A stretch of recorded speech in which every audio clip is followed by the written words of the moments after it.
There's a charm to Gridman that you don't get to see that often with anime, and it's a style that obviously not a lot of people are going to be hooked on compared to a lot of other anime genres. But the thing that I like with Gridman and series like it is you know what to expect more or less coming into a new episode once you've seen at least one or two of the episodes. You know that you're going to have a fun time. You know that you're going to see Gridman in a kaiju fight. You know that there's going to be some sort of character dilemma that's going to be presented. We're probably going to grow the cast at a fairly fast rate. But you also know that more than likely you're not going to have to stress too much for its main characters. They're probably going to make it to the next episode, but they still make sure that you worry a bit about the world around them, because if they do lose, people can actually be killed and erased from existence. And 3 episodes in, I'm having a really fun time with this show, and I can understand why people may not like it because it is so different from a lot of kind of fighting series that you would see with other mecha shows or other giant hero shows, but it's something that I like because it is just so fun. But I do appreciate that they don't just rely on that fun factor of giant hero fighting giant monster. It's giant hero fighting giant monster, but also character relationships. And the fact that they do make that really, pretty much, that's actually the driving force of this show, because the fighting's only about 5 minutes out of an episode. That makes this a show worth following for me, and I really like how it functioned. Like, I mean, just having all these new characters pop up, and just their dialogue, how short and sweet and to the point it was when basically Gridman is away. They don't know if Gridman's dead, if Calibur's dead, if Yuta's dead. And then you just have these characters who are saying, like, do you usually ask strangers how to find your friends? There's just these, like, sharp words that get said by these characters, but they honestly feel like you want to follow their lead, because if you get on their bad side, they're probably going to smack you across the head. There was just some really good lines in this episode. There was even some moments that reminded me of Kill la Kill in terms of its animation, like when Calibur busts through the school. There's this style of animation that Trigger would use for Kill la Kill where it would be very basic, a lot of poorly detailed facial structures and just very unpolished, but done for a reason to give comedic purposes, and they could really just flesh out the expressive animation and just how Calibur busts into that school. That just reminded me of Kill la Kill, and I absolutely loved just how it really made his personality pop out. He's gonna sit in the background if he's not needed, but if he's needed, he's gonna crash that school. He's gonna burn down a building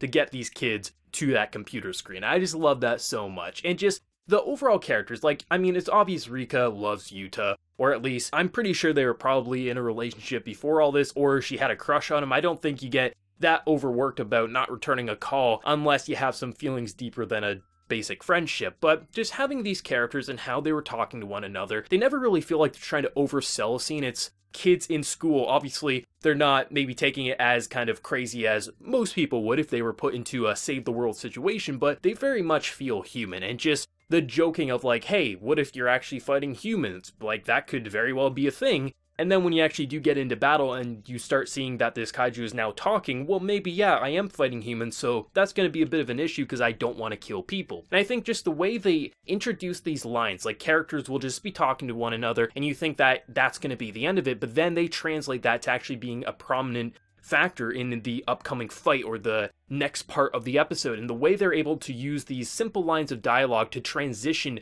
into something that's going to be very relevant either for the episode or the next week's episode, it's so interesting. I just love how these characters talk to one another. It definitely feels like a group that at any moment could shatter, because you got basically teenagers trying to save the world, also going through puberty, growing up, and just trying to find themselves while one of your friends has amnesia and clearly forgot something important, based on how Rika is kind of avoiding but not avoiding Yuta all at the same time. And I just love how the actual fights look, because this is something that I've seen people criticize, because yes, they are 3D, but 3D is the only way to animate these. Basically, to be able to move these characters as much as they are, you have to do it in 3D. If you look at any of the trailers for the live-action Gridman from years back, there are people in rubber suits, and that actually feels like what the anime's doing, is it makes it look like the live-action version, but just done in animation. And I love how if you watch any of the Gridman episodes, or you just even watch the trailer for the original live-action series, it honestly feels like a one-for-one translation just done in animation, which is a hard thing to master, but honestly it feels like, yes, it does feel like people in rubber suits fighting one another in this anime, but I love how it looks. It just gives it this sense of charm that you don't get to see that often with series such as this, and it looks goddamn amazing in my honest opinion. Like, it doesn't feel like it's sloppy animation. It actually feels like there was time and effort and a lot of polish to make it look like there was actual weight and there was actually people fighting in a city and damage was being done to it. Just seeing how, like, this is functioning, like, it's clear that pretty much every fight that's going to happen for at least the first half of this series, Gridman's gonna get one of the other characters to power him up, attach himself, and either get a sword, get a tank, something like that, and that's gonna be the way he overcomes the battle. But because we do have the factor of people can die and be erased, it does still give a sense of urgency, as if they do mess up, if they do have to fail once and then get back up, someone could actually lose their life. Obviously, I don't feel like Yuta or any of his friends are probably in danger right now. In the future, maybe they will, but it's clear they're gonna Power Ranger style, powering up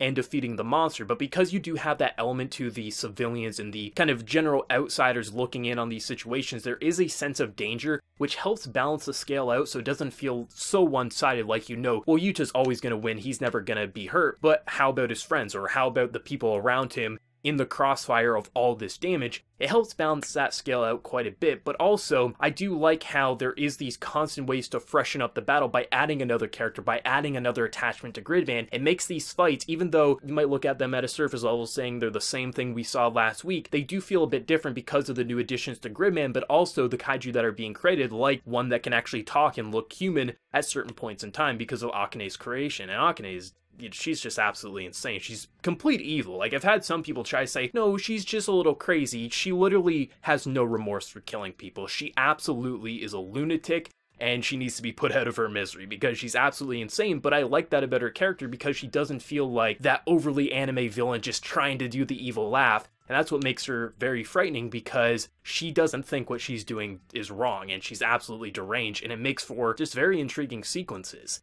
Gridman has been an absolute blast for these 3 episodes. The first episode was fun, but nothing groundbreaking. Episodes 2 and 3 really are highlighting the characters' personalities, motivations, but also where they could go in the future a lot better, while also making them fairly relevant in terms of the battles. Obviously, we still have 2 characters who have yet to transform, or maybe will never transform. I'm assuming Calibur's friends all will transform at some point, but I'm interested to see how they will play a factor in the coming battles, if they'll get their own attachments, or if they will be more on the outside lines, maybe giving pointers and tips. But nonetheless, the characters are actually talking. You feel like you know them at a deep enough level at this stage of the anime that they feel like people, not anime characters. And overall, I'm just loving everything about this show. It's not trying to be groundbreaking in terms of its character writing or world design. It's trying to be a very fun show with a giant hero Gridman fighting kaiju monsters while also having this kind of personal story with amnesia and also love and friendship, kind of balancing everything out. It's not going to be a written masterpiece, but goddamn is this going to be a fun watch, I think, for the remainder 9 episodes. Let me know whatever you thought of the episode down in that comment section below. Did you love it? Did you hate it? Your favorite moment? Whatever you feel, and let me know. And be sure to like the video if you did enjoy. And also hit that subscribe button if you want to see more content from me in the future. But until next time, everyone, please take care and have a good one.